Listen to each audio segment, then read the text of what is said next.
Mean value theorem. We have a function f of x from a to b. We assume that it is continuous on the closed interval a to b. By continuous, we mean that it has no jumps. In other words, imagine taking a pencil to draw the curve, and as you draw it, you can't lift that pencil up.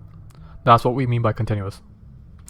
And by closed, we mean with the endpoints, including endpoint here and including endpoint here. We also assume that it is differentiable on the open interval a to b. So by differentiable, we mean no sharp turns. This graph is smooth throughout, it is not pointy. And by open interval, we mean without the endpoints. So this interior region in yellow. Now, the theorem states that there exists one point C within the open interval such that the derivative at that point is equal to this. Now, precisely what this is saying is that the derivative at C is equal to the displacement slope. And by displacement, we mean the displacement from the start point to the end point. So it is the slope of this line.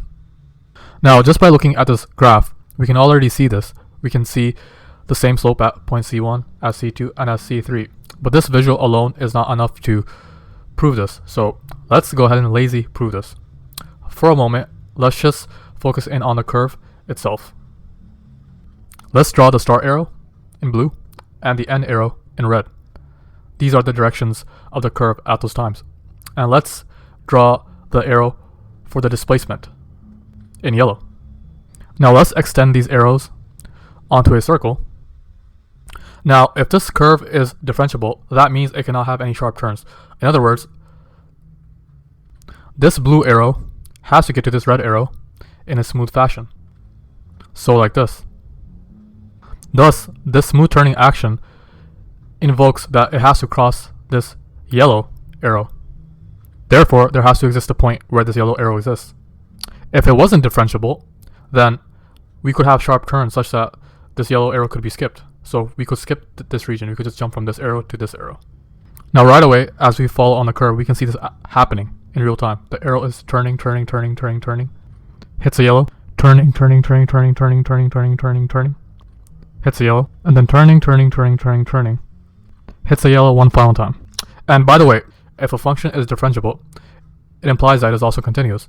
So this whole logic would follow through for continuous. Now let's see why this wouldn't work if it wasn't differentiable, meaning we'd have sharp turns. Now we imagine sliding across the curve, and nowhere, as you can see, does the arrow align.